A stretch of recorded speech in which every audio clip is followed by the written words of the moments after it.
সুপ্রিয় বিনিয়োগকারী ভাই বোনেরা, গতকালকে লাইভে বেশ কিছু রিকোয়ারমেন্ট ছিল।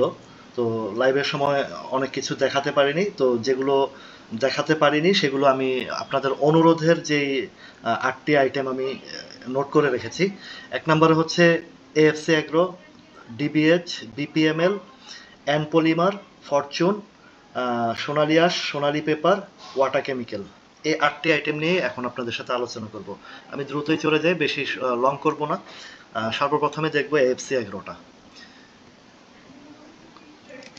এএফসি অ্যাগ্রো, একটা জিনিস মনে রাখবেন, বাজারের যে প্লেইং সেখানে আসলে ইপিএস পি রেশিও দিয়ে কোনো কিছু হয় না। এখানে ডিমান্ড অ্যান্ড সাপ্লাইয়ের উপরেই চলে। আপনার যখন ডিমান্ড আসবে তখন এটা সাপ্লাই যাবে, প্রাইস বৃদ্ধি হবে, একটা পর্যায়ে গিয়ে সাপ্লাই যাবে। আমি যে জিনিসগুলো আপনাদেরকে লাইভে বোঝানোর চেষ্টা করি, ডিমান্ডের পরে সাপ্লাইটা কোথায় আসে সেই জিনিসগুলো আপনাদেরকে একটু দেখানোর চেষ্টা করি বা বোঝানোর চেষ্টা করি। এবং এই সাপ্লাইয়ের মধ্যে যদি কোনো স্ট্রং ডিমান্ড চলে আসে, যে কোনো ভালো বায়ার চলে আসে, সে আবার এখান থেকেও প্লেন করতে পারে, সেটা ভিন্ন বিষয়। যেখান থেকে যেখানে আপনার টপ টু বটম বা বটম টু টপ যেটা, সেটাই আমি বোঝানোর চেষ্টা করি। এফসি অ্যাগ্রোটা একদম বটমে আছে, একদম বটমে আছে। এখান থেকে একটা কিছু হওয়ার সম্ভাবনা আছে, কিছুটা সিগন্যাল দিচ্ছে, কিন্তু এখানে হিস্টোগ্রামের বারটা যখন একটু হালকা হবে তখনই কিন্তু এটা উপরের দিকে যাবে। তো এখন যে পর্যায়ে আছে, এখান থেকে যদি মুভ করে আছে 7 টাকা 90 পয়সা, 7 টাকা 90তেই তার সাপোর্টটা ক্রিয়েট করে আছে। এখান থেকে যদি উপরের দিকে যায়, এইদিকে 9 টাকার ঘরে কিছু সাপ্লাই আছে, যদিও এই সাপ্লাই জোনটা খুব দুর্বল, এমন একটা শক্তিশালী সাপ্লাই জোন না, কিন্তু এই লেভেলটার দিকে গেলে, এটা 10 টাকা 10 পয়সা 20 পয়সার দিকে গেলে হয়তোবা একটা সাপ্লাই, বড় সাপ্লাই আসবে। তো যেহেতু সামনে জুন ক্লোজিং, হয়তোবা তার এদিক থেকে এটাকে সে টেক ওভার করে এদিকে যেতে পারে। 9 টাকার ঘরটা বা এটা এখানে একটু সময় নেবে, এখানে কিছুদিন হয়তো স্লো থাকবে এর পরবর্তীতে। তবে এর আগে তাকে অবশ্যই 8 টাকা 70 পয়সা উপরে যেতে হবে, এবং এদিকে আবার 9 টাকার ঘরটাও টেক ওভার করতে হবে, তবেই সে 10 টাকার ঘরে যেতে পারবে। তো এর পরবর্তীতে চলে যাই ডিবিএইচ। ডিবিএইচ এটা খুবই ফান্ডামেন্টাল শেয়ার। এটা ফাইন্যান্স সেক্টরের মধ্যে বেশ ভালো শক্ত অবস্থানে আছে। এটা যদিও এখন বর্তমান তার পরিস্থিতি বা তার মার্কেটের অ্যালাউ করছে না, কিন্তু এই শেয়ারটা কিন্তু খুব ভালো একটা কোম্পানি, ডিবিএস ফাইন্যান্সিয়াল কোম্পানি। এটা অবশ্যই ভালো। এটার যদি আপনি বেসিক, যদি এখন বর্তমান যেই সাপোর্টটা ধরি, এটা 36 টাকা আছে, 38 টাকা। তো এটা তেমন একটা নামবে না, হয়তো 8 আনা হয়তো বা একটু এদিক সেদিক হতে পারে। আর একটা 2-3টা দিন পরে এটা একটা ইউটার্ন আসবে, যদি আসে তাহলে কোথায় যাবে, এটা অলরেডি সাপোর্টের কাছাকাছি আছে। এই জোনটাতে এখানে 40-41 টাকা পর্যন্ত একটা ধাক্কা আছে। এই 40-41 টাকা পার করলে হয়তো বা আরো উপরের দিকে যাবে। এবং এই শেয়ারটা খুবই স্ট্রং শেয়ার, এগুলো লং ইনভেস্টের জন্য খারাপ না, ভালো। এটা 50 টাকা পর্যন্ত যেতে পারে, এদিকের এই একটা সাপ্লাই জোনটা যদি রিকভার করতে পারে। তবে এটা খুবই স্ট্রং ফান্ডামেন্টাল শেয়ার, অবশ্যই এটা নিয়ে এত ভয়ের কিছু নাই, যে জায়গা আছে এখানে ইনভেস্ট করা যায়। তারপর আছে বিপিএমএল। বিপিএমএল, বসুন্ধরা পেপারের জানেন যে গভর্নমেন্টের সাথে খুব রেষারেষি, বা তাদের বিদ্যুৎ আগের সময় বেশ ঝামেলা ছিল, এখনও সেটা চলতে। আগের গভর্নমেন্টের সাথে তারা অনেক ফাঁকিবাজি করেছে বিদ্যুৎ গ্যাস নিয়ে। গভর্নমেন্ট এখন এই গভর্নমেন্ট এসে তাদের উপরে খুব প্রেশার ক্রিয়েট করেছে, এবং এটাই স্বাভাবিক, তাদের অন্যায়ের যেটা করেছে তার পরিপ্রেক্ষিতে এই অবস্থা হয়েছে। তবে বাজারে কিন্তু ওই কোম্পানির যে পরিস্থিতি সেই উপরে ডিপেন্ড করে না। আমি আজকে একটা পোস্ট করেছি লেখা, সেই পোস্টটা খেয়াল করবেন। আমার ইউটিউব চ্যানেলেও পোস্ট করেছি, আমার ফেসবুক পেজেও পোস্ট করেছি লেখাটা। এখানে ডিমান্ড এবং সাপ্লাইয়ের উপরে স্টক এক্সচেঞ্জ হয়। সুতরাং এটা যে ডিমান্ড হবে না তা না। এখন যে জায়গা আছে এটাও একটা সাপোর্ট লেভেল আছে, এবং এটা অনেক লোয়েস্ট প্রাইসে আছে। এটা সাধারণত এখান থেকে মুভমেন্ট করলে একটা ভালো গ্যাপের চিত্র আছে এখানে। মিনিমাম 40-45 টাকা তো ইজি দেখা যাচ্ছে। এখন সামনে এখানের এমন সাপ্লাই জোনটাও এত বেশি শক্ত না, কারণ এখানে সে একটা জোন তৈরি করেছে। এটাকে আপনি সাপোর্ট জোনও বলতে পারেন, তবে এটার উপরে গেলে এটা সাপোর্ট জোন হয়ে যাবে। তো সেই ক্ষেত্রে আমি খুব সহজভাবে বোঝাই, আমি বড় কোনো টেকনিক্যাল অ্যানালাইসিসদের মতন অ্যানালাইসিস করি না। আমি যেটা আপনারা ক্ষুদ্র বিনিয়োগকারীরা সহজে বুঝবেন সেটাই আমি বোঝানোর চেষ্টা করি। লম্বা সময় কারেকশন হয়েছে, এটা যে কোনো সময় টান চলে আসবে। এরপরে অ্যান পলিমার।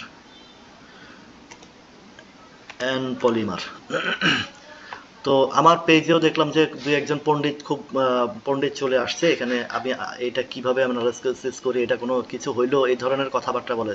তোমার ভালো না লাগলে ভাই তুমি থাইকো না এখানে, তুমি চলে যাও, এটা তোমার জন্য না, এটা সাধারণ বিনিয়োগকারীদের জন্য, ক্ষুদ্র বিনিয়োগকারীদেরকে সহজভাবে বোঝানোর জন্য আমার এই চ্যানেলটি। এখানে ইপিএসপি রেশিও দিয়ে কোনো কিছু হয় না, এখানে ডিমান্ড অ্যান্ড সাপ্লাইয়ের উপরে চলে বাজার। সুতরাং ওইসব ফাও পেচাল এখানে কমেন্টে করবেন না, আপনাদের কাছে অনুরোধ রইল। যদি ভালো না লাগবে আপনি চ্যানেল থেকে লিভ করে চলে যেতে পারেন।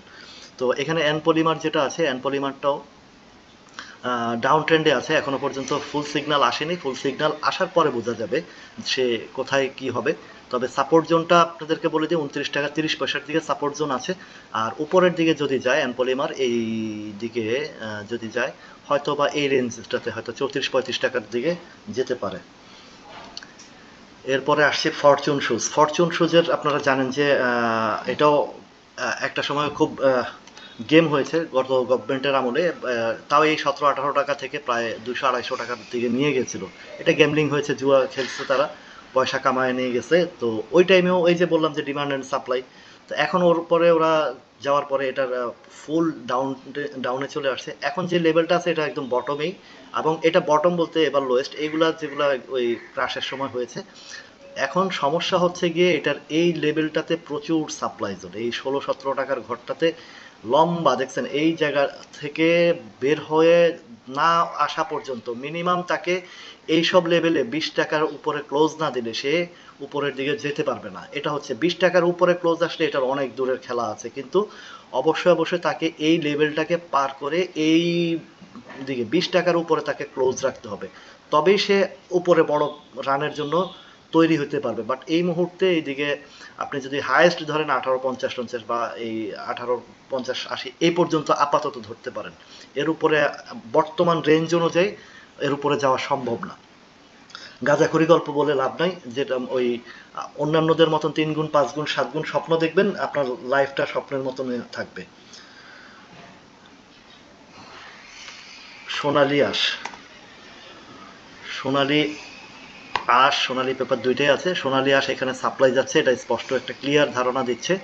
তারপরে আপনারা বুঝে শুনে ট্রেড করবেন, আপনাদের নিজ নিজ দায়িত্বে ট্রেড করবেন। এটা আরেকটু উপরে উঠার এখনো পর্যন্ত মানে রেঞ্জ আছে, কিন্তু এখানে একটা সিগন্যাল দিয়েছে। এখন এই সিগন্যালটা আগামীকাল রোববারে কি করে সেটার উপরে নির্ভর করে, কিন্তু আরেকটু উপরে বলতে তেমন একটা বেশি উপরে না, সে একদম বর্ডারের থেকে ব্যাক করার চেষ্টা করতেছে, কারণ সে উপরে উঠলেই সাপ্লাই আসে। দেখছেন আপনার ক্যান্ডেলটা খেয়াল করে দেখেন, একটু উপরে উঠলেই সাপ্লাই আসছে, যার কারণে এই এই এই জায়গাটাতে সে পার করতে পারছে না। এখন এখানে একটু কারেকশন দিয়ে করবে না উঠে করবে, এটা রোববারে যদি দেখেন যে এই জোনটা পার করে শক্ত অবস্থানে আছে এবং এই দিকের থেকে ভলিউমটা হচ্ছে, মানে উপরে ভলিউম না, হুট করে টান দিয়ে উপরে ভলিউম করছে তো মরছে।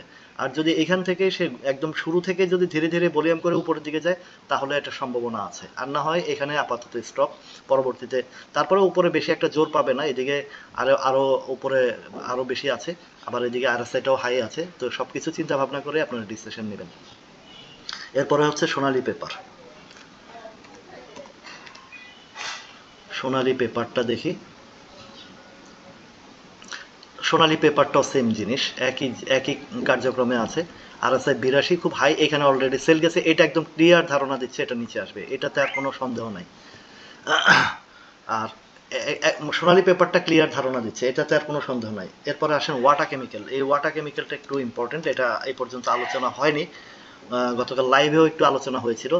ওয়াটা কেমিক্যালের ক্যান্ডেল ভালো, ভলিউমটা একটু ওভার, এই ভলিউমটা ওভারটা একটু সন্দেহজনক, হয়তো কালকে স্লো থাকতে পারে, বাট একদম শিওর না, কারণ এগুলো হচ্ছে একদম লো পেডআপের, অল্প কম পেডআপের শেয়ার, এগুলো নিয়ে প্রেডিকশন করা খুবই টাফ। বাট এই দিকে আপনার 165, হ্যাঁ 64-65 দিকে বেশ ভালো সাপ্লাই আছে, 164-65 দিকে। সুতরাং এটা থেকে একটু সাবধানতা অবলম্বন করাটাই শ্রেয়, এটা আমার মতে। তারপরেও আপনাদের যদি কোনো স্পেসিফিক কোনো নিউজ থাকে বা কোনো ধরনের কোনো ইয়ে থাকে, কোনো কারো কোনো পার্টিদের সাথে যদি আপনাদের কানেক্টিং থাকে সেটা ভিন্ন বিষয়, বাট বাজারের চিত্র যা বলছে তাই আমি তুলে ধরেছি। এটার সাপোর্ট জোনটা এদিকে 125 টাকার লেভেলে। সুতরাং এই পর্যন্ত আজকে খুব শর্ট করব, কারণ অনেক লং হলে অনেকে বিরক্ত হয়, দেখতে চায় না।